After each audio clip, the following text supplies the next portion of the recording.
Hello dear friends, स्वागत है आपका अपने यूट्यूब चैनल एसडी एजुकेशन पर। आज है 4 जुलाई 2025 और हम बात करेंगे रेगुलर की तरह आज के most important current affairs question के बारे में।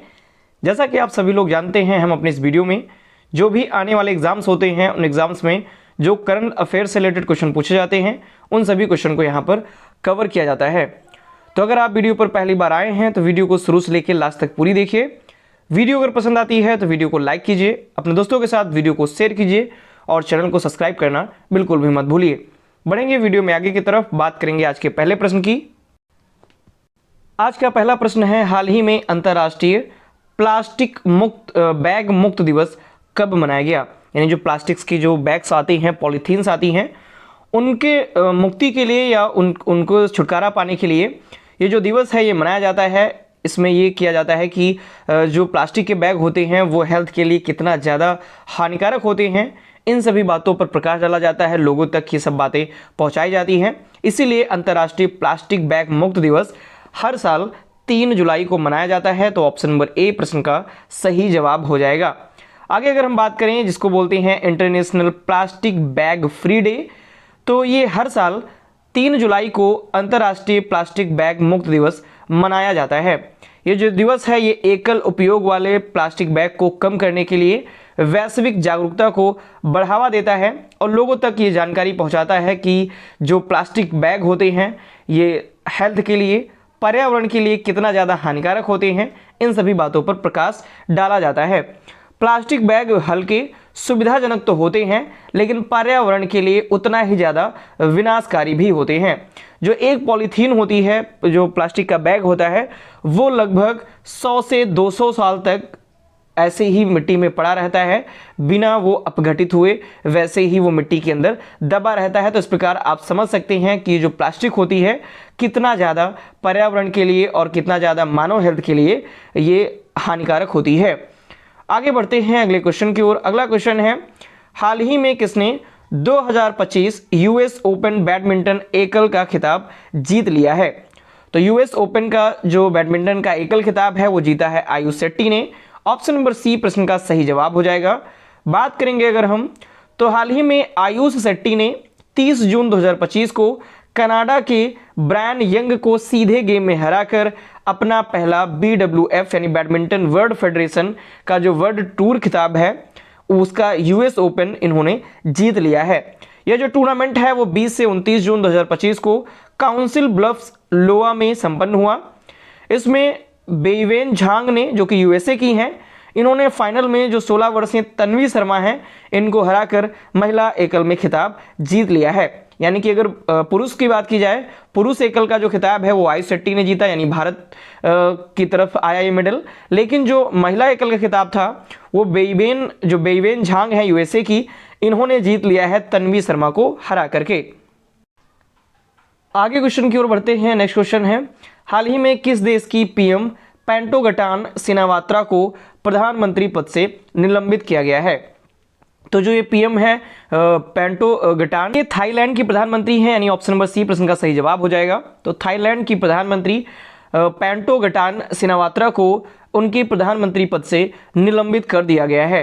बात करें अगर हम, तो जब ये नियुक्त हुई थी तभी हमने ये वाला क्वेश्चन कवर किया था, अभी ज़्यादा समय नहीं हुआ है इनकी नियुक्ति का, और तब ये जब नियुक्त हुई थी तभी हमने इसके बारे में टोटल कवर किया था ये क्वेश्चन। और फिलहाल अब इनको थाईलैंड की जो प्रधानमंत्री हैं पेंटोगटान सिनावात्रा, इनको हाल ही में इनके पद से सस्पेंड कर दिया गया है। क्यों किया गया है? तो देश के संवैधानिक न्यायालय ने उन्हें सस्पेंड करने का बड़ा फैसला सुनाया है। इसमें अगर देखा जाए रीजन क्या रहा, तो जो थाईलैंड की प्रधानमंत्री हैं पेंटोगटान, इन्होंने हुन सेन यानी कि वहाँ के सेना की ही हैं, उनको इन्होंने अंकल कहकर संबोधित किया और थाईलैंड की सेना के एक वरिष्ठ कमांडर को अपना विरोधी कहा था। इसी बात को लेकर के इनको इनके पद से सस्पेंड कर दिया गया है और कई सारी जो कंट्रोवर्सी हैं वो वहाँ पर देखने को मिली। इसीलिए इन्होंने इनको जो वहाँ की संवैधानिक न्यायालय है उन्होंने इन्हें सस्पेंड कर दिया है। आगे बढ़ते हैं अगले क्वेश्चन की ओर। अगला क्वेश्चन है, हाल ही में कहाँ प्राचीन हड़प्पा कालीन कब्रगाह की खोज हुई है? तो अभी हाल ही में गुजरात में, ऑप्शन नंबर बी प्रश्न का सही जवाब हो जाएगा। गुजरात में प्राचीन हड़प्पा कालीन कब्रगाह की खोज हुई।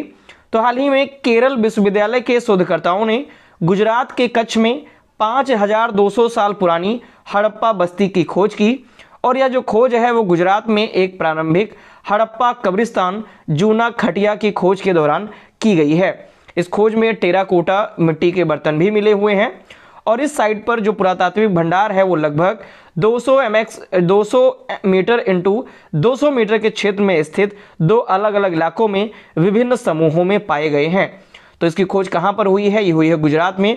और गुजरात में कहाँ पर हुई है? तो गुजरात के कच्छ में, क्योंकि जितना भी सारा का सारा इलाका है गुजरात का जो कच्छ वाला जो क्षेत्र है वहाँ पर कई सारे हमको इससे पहले भी हड़प्पा कालीन जो सबूत है या हड़प्पा कालीन जो भी निशान रह चुकी हैं वो वहाँ पर खोजे गए थे। और अब जाकर के फिर से हड़प्पा कालीन जो कब्रिस्तान है या कब्रगाह है वो वहाँ पर हमको मिला हुआ है।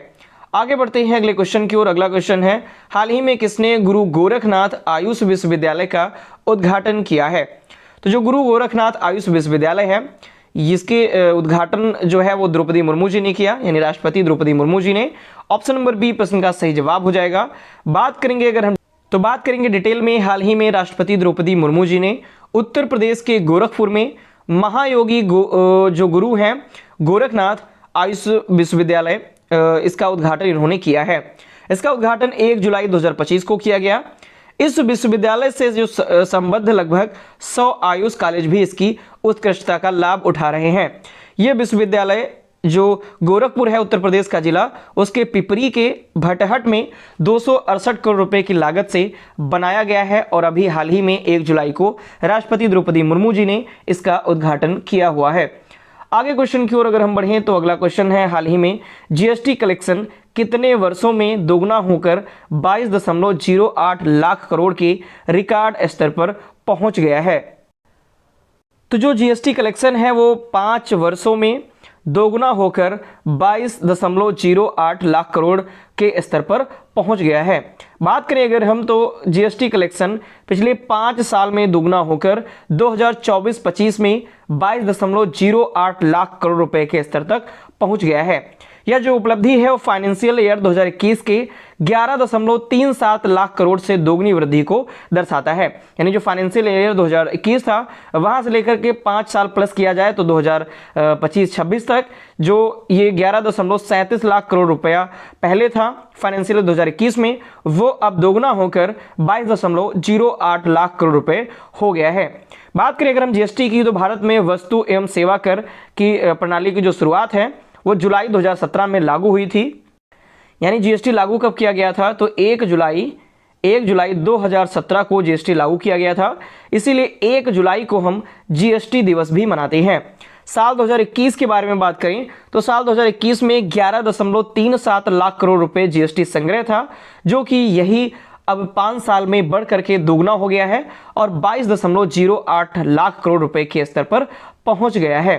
आगे क्वेश्चन की ओर बढ़ेंगे तो अगला क्वेश्चन है, हाल ही में किस केंद्रीय मंत्री ने फुटबॉल फॉर स्कूल्स यानी F4S कार्यक्रम के तहत कोलकाता में फुटबॉल वितरण की शुरुआत की है? ऐसा किसने किया है? ऐसा किया है धर्मेंद्र प्रधान जी ने। ऑप्शन नंबर ए प्रश्न का सही जवाब हो जाएगा। बात करेंगे अगर आगे हम तो केंद्रीय शिक्षा मंत्री धर्मेंद्र प्रधान ने कोलकाता पश्चिम बंगाल के पीएम श्री केंद्रीय विश्वविद्यालय फोर्ट विलियम में फुटबॉल फॉर स्कूल्स कार्यक्रम का उद्घाटन किया है।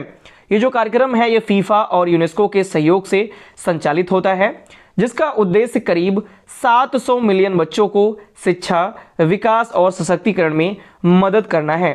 भारत में इसे डोसेल, AIFF और SAI के सहयोग से लागू किया जा रहा है। आगे क्वेश्चन की ओर बढ़ते हैं। इंपॉर्टेंट क्वेश्चन है, हाल ही में कौन एल्ब्रस पर्वत पर चढ़ने वाले सबसे कम उम्र के पर्वतारोही बन गए हैं? तो एल्ब्रस पर्वत जो कि रूस में स्थित है और इस पर्वत पर चढ़ने वाले सबसे कम उम्र के जो पर्वतारोही हैं वो तेगवीर सिंह बने हैं। ऑप्शन नंबर बी प्रश्न का सही जवाब हो जाएगा। आगे अगर हम बात करें तो हाल ही में 6 साल और 9 महीने के तेगवीर सिंह इन्होंने माउंट जो एल्ब्रस है उसको फतह करने वाले दुनिया के सबसे कम उम्र के पर्वतारोही बन गए हैं। तेगवीर सिंह ने महज 8 दिनों की ट्रैकिंग के बाद ये जो फतेह है इसको हासिल की। उन्होंने रूस के माउंट एल्ब्रस पर 18,510 फुट से ज़्यादा ऊंची चोटी को फतह किया है। तेगवीर ने 20 जून को इन्होंने चढ़ाई शुरू की थी और 28 जून को ये पहुंच गए थे चोटी पर और वहां पर जाकर के इन्होंने तिरंगा लहराया था। आगे बढ़ते हैं नेक्स्ट और लास्ट क्वेश्चन की तरफ। आज का लास्ट क्वेश्चन है, हाल ही में कहां पहला एस्ट्रो टूरिज्म फेस्टिवल मनाया गया? तो ये पहला जो टूरिज्म फेस्टिवल है ये लद्दाख में मनाया गया है। इसका प्रमुख जो उद्देश्य है वो लद्दाख के अंदर जो टूरिज्म है उसको बढ़ावा दिया जाए, इसके लिए एस्ट्रो टूरिज्म जो फेस्टिवल है ये मनाया गया है।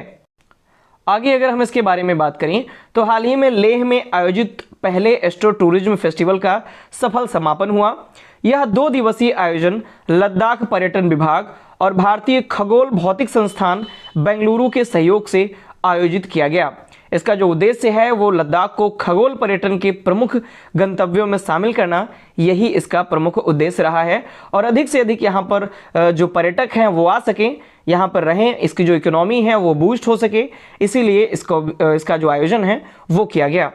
तो ये थे आज के हमारे मोस्ट इंपॉर्टेंट करंट अफेयर्स के क्वेश्चन। आशा करता हूँ सारे क्वेश्चन आपको पसंद आए होंगे, वीडियो आपको इन्फॉर्मेटिव लगी होगी।